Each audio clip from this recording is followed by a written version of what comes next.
Excellencies, distinguished delegates, I start by apologizing because I will not be able to stay until the very end of the meeting, but I will be replaced by the Deputy Secretary General with an advantage for all the members present here. Halfway through the timeline of the 2030 Agenda, we are leaving more than half the world behind.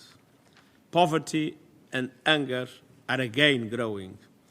The climate crisis is escalating. Conflict and persecution have forced 100 million people from their homes, and the economic destruction and dislocation wrought by the COVID-19 pandemic was prolonged and amplified by the Russian invasion of Ukraine. The cost of food, energy, and finance has risen sharply, with a devastating impact on vulnerable countries and communities, and inequalities and gender discrimination are on the rise. The Sustainable Development Goals, our only comprehensive solution to this crisis, are far off track. We have gone into reverse on more than 30% of the SDG targets, including our most fundamental goals of reducing poverty and hunger. Progress on another 50% is weak and insufficient. But it is not too late to turn the tide, and we are determined to do just that. The SDG stimulus, the proposed reforms of the global financial architecture, the acceleration agenda on climate, the Transforming Education Summit, food systems transformation, the Global Digital Compact, the Global Accelerated on Social Protection and Jobs, the Black Sea Initiative, and the Memorandum of Understanding on promoting Russian food and fertilizers to global markets. All these initiatives are aimed at reducing poverty, inequality, and hunger, and getting the 2030 Agenda back on course. Around the world, United Nations country teams lead our efforts for sustainable, inclusive development. They are our eyes, ears, and hands, supporting governments, convening stakeholders, and striving to translate global and regional commitments on the SDGs into action. When we started the reform process, no one foresaw that our country teams would be operating in such challenging conditions. And despite that, 4 years on, the reforms have succeeded. My report on the QCPR implementation demonstrates that. The verdict is in. Resident coordinators are bringing United Nations entities together in support of countries' priorities for the implementation of the 2030 Agenda. They're also working together to help address crises that cross borders. The overwhelming majority of host governments agree. Fully 88% say that resident coordinators provide effective and strategic leadership in support of their national plans and priorities. All least developed countries and landlocked developing countries surveyed said the UN's activities were closely aligned with their needs and priorities. And all small island developing states said collaboration between UN entities has improved since the reforms. The system is data-driven, which is delivering new levels of transparency and accountability. In Egypt, the reinvigorated role of the RC was a catalyst to mobilize UN expertise and comprehensive action to support the Egyptian presidency of COP27 on the climate crisis. In Pakistan, the newly empowered RC system coordinated across the entire UN family with the government in response to the devastating floods that affected 33 million people. The cooperation framework was the blueprint for a long-term approach to support recovery, going beyond the immediate humanitarian response to involve international financial institutions. In small island developing states, the integrated support provided by our multi-country offices is helping to address issues ranging from climate adaptation to debt distress. Excellencies, the transformative vision of the 2030 Agenda relies on a global partnership and unprecedented investment. But that investment has not been forthcoming. Many developing countries simply cannot afford to invest in the SDGs because they face a financing abyss. The annual SDG funding gap stood at $2.5 trillion before the COVID-19 pandemic. According to the OECD, it now stands at some 4.2 trillion.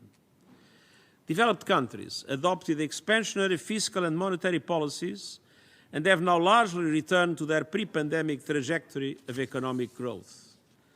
But developing countries have been hobbled by their inability to do the same.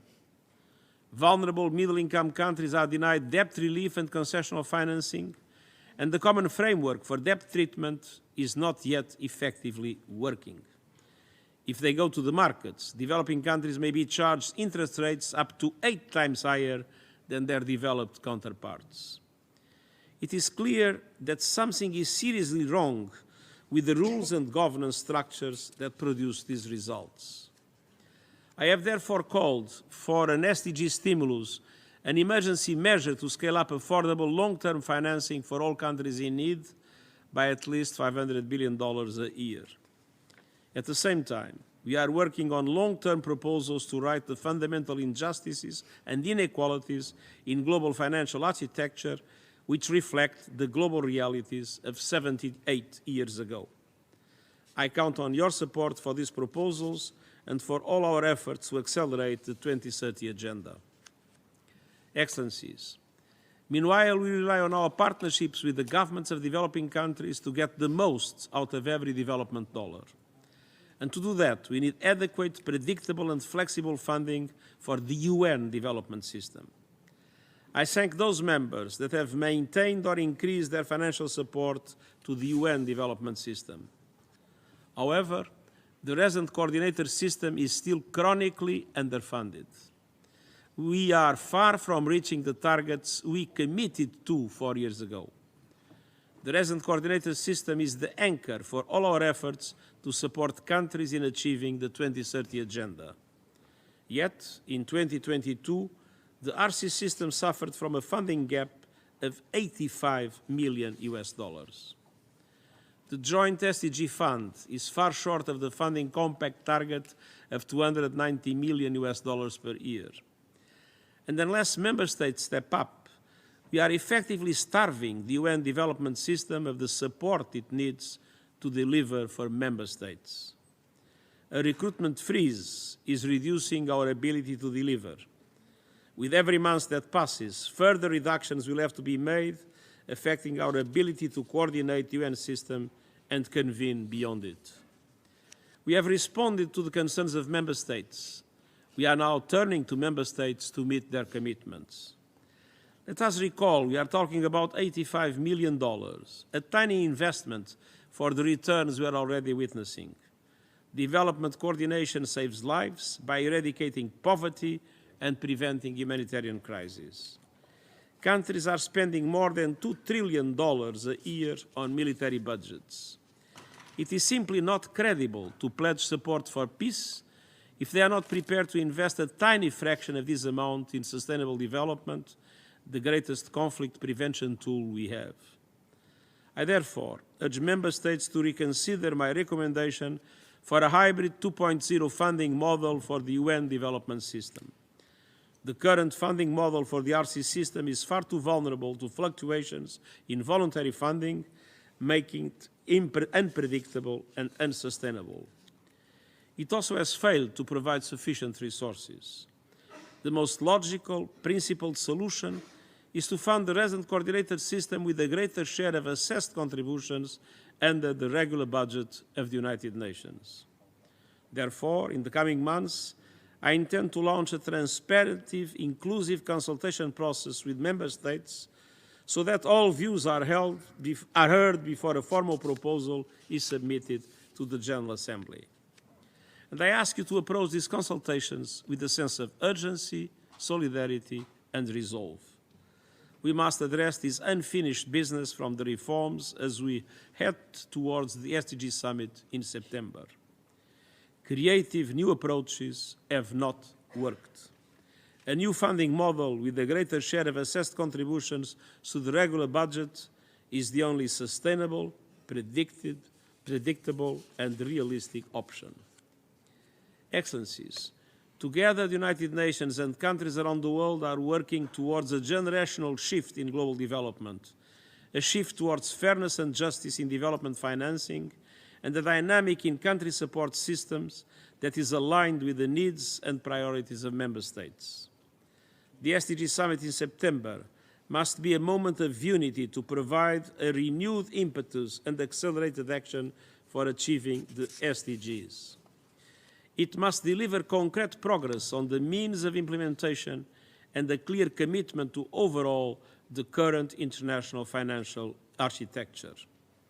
The next weeks and months are an important opportunity to prepare the ground. This will be the most important initiative of the 2023 calendar. We have made significant progress, but we still have a way to go. Member States are our partners on this journey. We count on your continued engagement and leadership at the highest levels. A robust resolution from the ECOSOC operational activities segment would be an important first step in this direction. Together, we can create a more sustainable and equitable future for all people everywhere, and I thank you.